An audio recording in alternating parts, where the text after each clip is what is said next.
It all started on a quiet afternoon outside the grocery store. Nothing seemed out of the ordinary until a loud voice cut through the calm. A woman, probably in her late 40s, marched up to my little brother, her eyes blazing and finger pointed. "You can't be here," she snapped, grabbing his arm like she owned the place. Now, to be fair, my brother does look young, baby face, barely taller than the shopping cart. But what she didn't know, he's actually the youngest deputy in the entire county.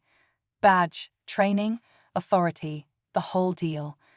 I was just a few feet away, watching it all unfold, stunned. She had no clue who she was messing with. She thought he was just some teenager loitering in front of the store. She didn't even stop to ask questions. The more we tried to calmly explain, the louder she got. People started gathering. Phones came out. And my brother? He stayed cool, collected, like he was trained to, but I could see his patience running thin. What happened next caught everyone off guard. Just as she threatened to call the real cops on him, something happened that turned the entire situation upside down, and let's just say she wasn't ready for it. You won't believe the look on her face when the truth finally hit her. My brother stayed calm, but I could see his jaw tighten. The woman, let's just call her Karen, was still going off, now saying something about how kids these days have no respect. She had no idea that the person she was yelling had just graduated top of his class from the Sheriff's Academy. He may look young, but he's been through training most people wouldn't last a week in. I took a step closer, thinking maybe I should step in, but he gave me this quick glance. Like, I've got this asterisk, so I held back, watching as Karen doubled down, still clutching his arm like she had some kind of right. He politely asked her to let go, twice, but she wasn't listening. She kept demanding to speak to a store manager or security. That's when I noticed a couple of employees peeking out from inside the store, whispering to each other and clearly unsure what to do. Karen had completely convinced herself that my brother was just some kid loitering or maybe trying to cause trouble. The way she looked at him, she didn't see authority. She just saw a teenager in plain clothes. And that's the thing, he wasn't in uniform. He was off duty, running errands. But the badge clipped inside his wallet, that was about to change everything. Karen still had this death grip on his arm, her voice louder now, drawing more attention. She kept yelling about how he looked suspicious, how she was protecting the community. My brother, still calm, reached into his back pocket slowly, every move calculated, and pulled out his wallet. He flipped it open just enough to show his deputy badge. No grand reveal, no shouting, just enough for her to see. But instead of backing down, she froze for a second, then doubled down. She accused him of having a fake badge. Said she'd seen stuff like this on TV, people impersonating officers. And just like that, the situation shifted again. Now people in the crowd weren't sure what to believe. Some folks pulled out their phones, filming. Others stepped closer, whispering things like, "Wait, is that really a cop?" You could feel the tension in the air, like something was about to snap. What made it worse? A second woman stepped in, apparently Karen's friend. She chimed in, backing her up, saying things like, "He doesn't look like any deputy I've seen." My brother glanced at me again, his eyes saying everything. This isn't just annoying anymore.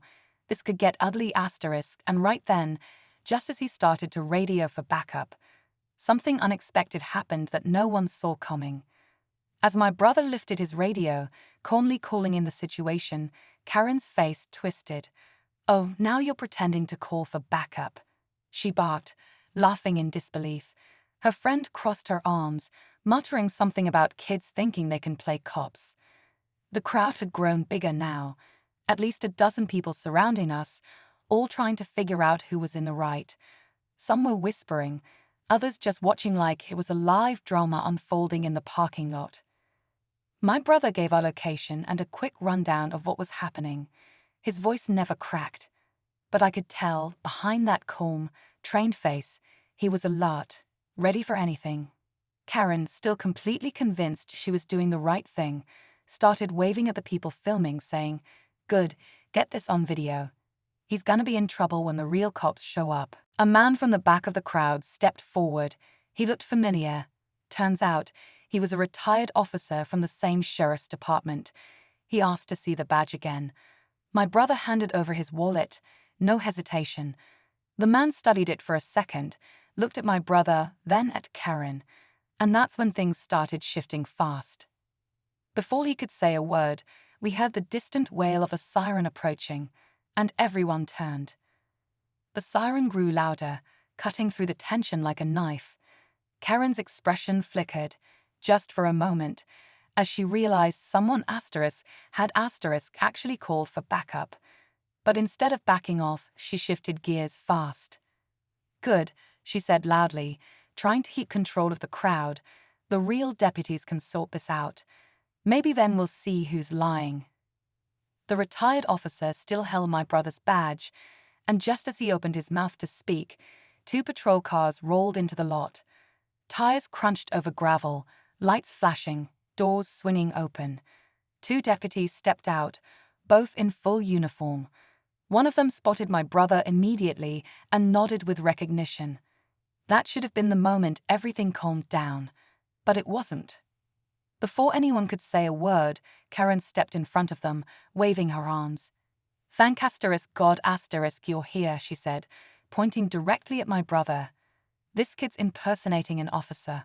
He showed me some fake badge. He even tried to call you guys in like he's one of you." The crowd held its breath. Then, plot twist, one of the deputies didn't say a word to Karen. Instead, he walked right up to my brother and said, "You good, deputy?" Karen's jaw dropped. But just as it looked like everything was about to settle, Karen's friend pulled out her phone and started making a call, muttering something about pressing charges for harassment. That's when things really took a turn. Karen's friend stepped away, phone pressed to her ear, pacing and whispering something about lawyers and taking this all the way. Karen, still frozen in place, didn't know where to look.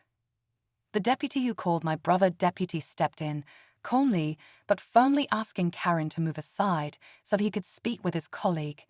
She hesitated, clearly rattled, but still holding on to that last shred of false confidence. That's when the retired officer finally spoke up. He handed the badge back to my brother and said loud enough for everyone to hear, "This badge is real. I trained this kid. He's one of the best new deputies we've had in years." A ripple moved through the crowd. People started whispering again, but this time they weren't on Karen's side. My brother nodded to the deputies, explaining the situation quickly and clearly, sticking to the facts. Karen tried to jump in again, but one of the uniformed officers raised a hand and calmly told her to stop interrupting. She went quiet, finally realizing she wasn't going to win this one. Just when it seemed like it was all over, one of the deputies turned to Karen and asked for *ID. Her eyes went wide. "Why?" she asked. "Because," he said, "you just admitted to grabbing a deputy, and we have several recordings." Karen wasn't the only one caught off guard. Karen froze, clearly not expecting to be the one getting questioned now. The crowd, still hanging around, had completely shifted sides. People started putting their phones down, nodding to my brother, and even thanking him for staying so professional. The officer calmly asked Karen again for her ID, and after a long pause, she finally handed it over. Silent now, all the fight drained out of her. Her friend had already hung up her phone and stepped back, trying to act like she wasn't involved. But it was too late. The whole thing had been recorded from multiple angles, and the footage clearly showed who escalated the situation and who tried to stay calm. The deputies didn't arrest Karen, but they made it very clear that grabbing anyone, especially a law enforcement officer, on or off duty, is serious. My brother didn't press charges. That's just who he is. He told me later, sometimes it's more powerful to show control than force. And he was right. He earned a lot of respect that day, not just from the people who witnessed it, but from the department too. As we walked back to the car, the crowd had mostly cleared, but one little kid waved and said, "Thanks, officer." My brother smiled, and that was the moment I knew. He might be the youngest deputy in the county, but he's more than earned his place.